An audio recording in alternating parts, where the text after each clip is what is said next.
Hey everybody, Kyle Goeth here from GoatFilmReviews.com and the Goat Film Reviews YouTube channel. It's late at night and I just got back from a screening of Heretic at the Alamo Drafthouse. And the reason why I mentioned Alamo Drafthouse is that they are going to be doing something of a bit of a gimmick involved with the film that I feel like I should elaborate on as well. As starters, Heretic is a new A24 film, which always excites me. I think half of my top films of the year this year are A24 films. I just love the studio, and I love the bold risks that they're willing to take on their films. Stars Hugh Grant as Mr. Reed, who is I guess he purports himself to be a student of theology, if you will. And he is visited upon by two Mormons, Sister Barnes and Sister Paxton, played by Chloe East and Sophie Thatcher. I might have gotten the names of the characters confused with the actors. Barnes and Paxton are the two characters, but I don't know that they're exactly the two actresses in that order. Basically, they come in, they want to spread the word of the church, and he submits them to, I guess, proving their faith in some of the most extreme ways possible. Overall, I really liked this movie. It is written and directed by Beck and Woods. That is Scott Beck and Bryan Woods, who wrote A Quiet Place, as well as writing and directing the film Haunt. This is another bold written script. These two are really fantastic screenwriters, and I think they uplift a lot of their work in this film by getting someone like Chung Hoon Chung to do cinematography. The movie looks gorgeous. The camera is always moving in some eerie, unusual way, and it's just a pleasure to watch.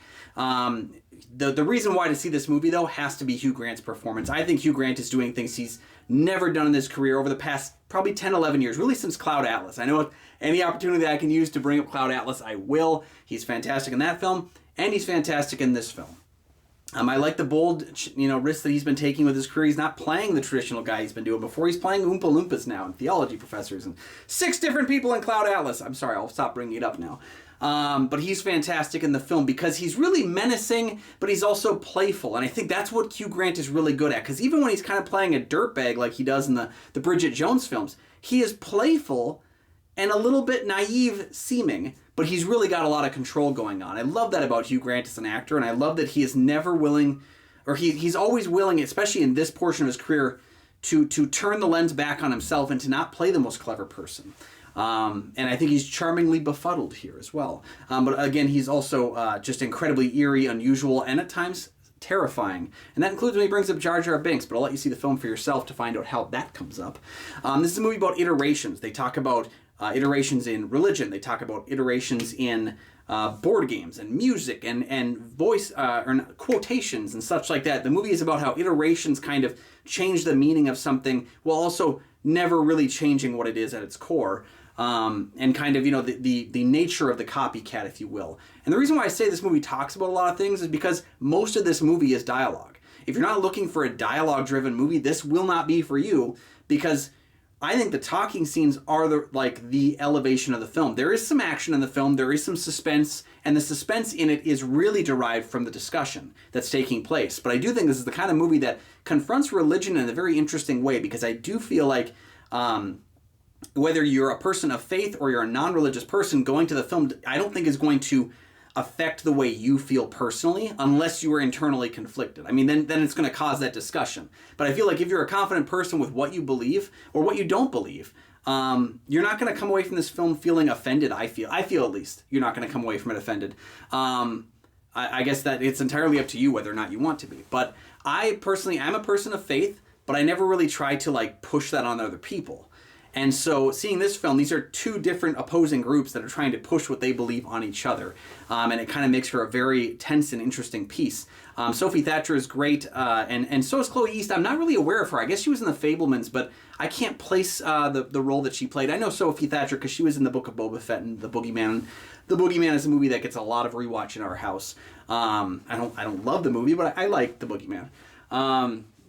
So yeah, what we have here is it's a wonderful character piece. It's very well written. Let's get to the things I didn't like about it really quick as well, though, because I do think that the way in which Mr. Reed's character is written does allow, there's some moments near the end of the film in which he is kind of forced to change his plans a little bit. And what he changes them to, I didn't really buy as a character that he would do it in that way and be as successful or unsuccessful as he ends up being. And again, I'll leave that up to you as to decipher as you watch the film. But he makes some course corrections in his plan that I didn't 100% buy the impact of, I guess. And what else is there? I do think that I think that some of the revelations aren't nearly as interesting as the journey that you're on as you get there. The hard thing is talking about this movie without talking about this movie, because there's a lot of this film that is derived in spoilers, and maybe I'll do a spoiler discussion of it at one point, but for now, I do suggest you check it out because it's a really cool little movie. Now, as far as the gimmick goes, I did see this film in an Alamo Drafthouse, and I've been seeing a lot of these like William Castle-esque return to theater gimmicks that are being done. You know, for Megalopolis, a lot of people went and saw the film, and there was like a guy that got up like an hour into the movie and spoke to the screen. That happened at some theaters. Maybe it doesn't happen to yours, but it did happen at some theaters. And this film kind of tries something interesting too. It has kind of a smell-o-vision moment where there's like scents being released into the theater. Just be fair, they are not like graphic scents. They're not like blood and like bones and like, they're not those kinds of things.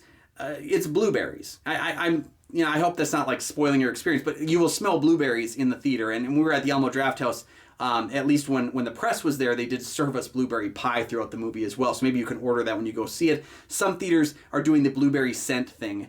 And I will say this, if you can go to a theater, if you have a choice, and they're two like completely equal choices, go to the one that has the blueberry scent. I think it was a little bit of fun. I also will say it's not necessary to the film. You're not going to be like, oh man, I wish I'd seen this guy with the blueberry guys, you know? It's okay if you can't make it to one that's like that. I don't think it really added that much to the theater, but I just like the theatrical experience, and anything that's used to uplift that is fun for me. But if I had been given the choice between the two, I would have picked the blueberry thing if it hadn't been a long drive or something like that. But if my local theater wasn't doing it, so be it. You know, it's not the end of the world. Now, I just want to give you guys the opportunity to understand that before you go see the movie, because I don't want you to feel like you're left out. Great character work, interesting screenplay, just a few things near the end that didn't work as well. But overall, I enjoyed Heretic, and I definitely recommend you checking it out if you're looking for a very talky, spooky thriller. So go ahead and let me know down in the comment section what you thought about Heretic. And make sure to like and subscribe. There are 2 free things you can do to support the channel immensely, and you never miss new episodes of the show as they drop. My phone's about to die because I just got back from this really late. So I'm just going to say, have a good night, everybody. Check out the links in the description of this video, and we'll see you next time. Bye-bye.